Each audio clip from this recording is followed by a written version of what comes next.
Здорово! Сегодня расскажу про рулетки, которыми я пользуюсь. Вдруг кому пригодится. Можно, конечно, пользоваться одной какой-нибудь говнистенькой, но я немного зажрался.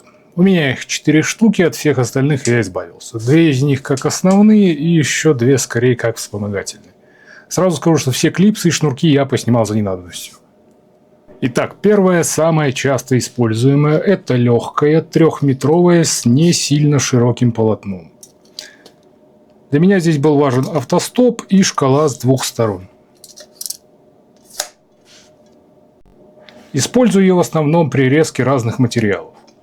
Почему именно узкое полотно? Потому что чем оно шире, тем оно более вогнуто, и при разметке вот это вот не очень удобно.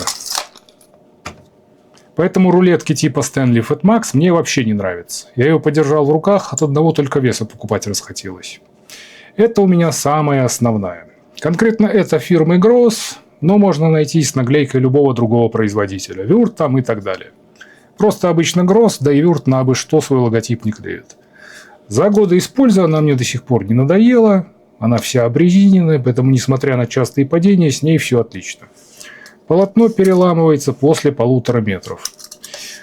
Не бликует вообще. Могу рекомендовать.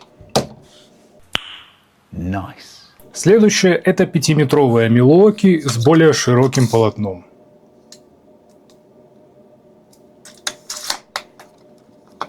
Она уже для более грязных задач, размечать всякие погонажные листовые материалы, да и просто в другой раз мерить помещение в одиночку. До нее у меня была Milwaukee на 8 метров, тяжеленная, неудобная, и, как выяснилось, 8 метров мне не надо. Плохо, что почти нет рулеток на 6 метров.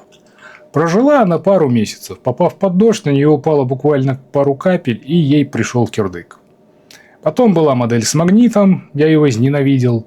Она вечно куда-то не туда зацепится, на сам магнит металлическая пыль прилипает. Короче, не мое.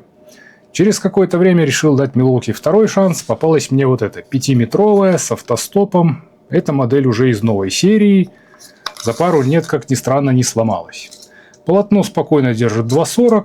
Дальше при неаккуратном движении уже переламывается. Мне хватает.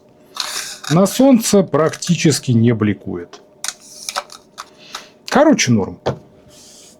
Следующее BME. Конкретно это с логотипом Festool.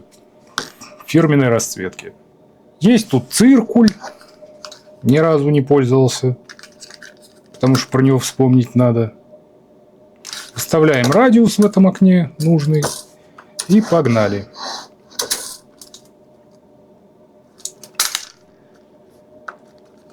Шкала здесь метрическая и дюймовая с 2 сторон. Но немного отличается.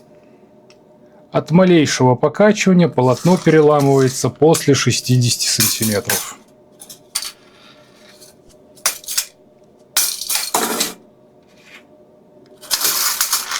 Автостопа тоже нет. В отличие от предыдущих, полотно здесь не с нейлоновым покрытием, а с какой-то глянцевой хренью, и на солнце оно блестит только так. Очень мерзко бликует. Вроде можно и без нее обойтись, но вот это окно при измерении всяких ниш, внутренностей мне прям очень нравится. Да, можно загнуть обычную и впихнуть куда надо, или прибавить длину корпуса, которая написана на большинстве сзади. Но тут просто взял и померил. Кайф. Надо вам такая игрушка или нет? Смотрите сами. Ну и последнее – это Work Pro. По сути, это швейный сантиметр в виде рулетки. Не часто, но нужна. Взял самую недорогую из более-менее приличных. Когда нужно по-быстрому померить периметр, длину окружности, особенно чего-то дико неровного. Вещь незаменимая, чтобы обычную не гнуть. Тоже, кстати, с автостопом. В целом отличная штука, особенно за те деньги, что она стоит. На этом, собственно, и все. Пишите, что приглянулось, чем пользуетесь сами. Подписывайтесь. Всем удачи. Ну, все, поговорили. Теперь за дело.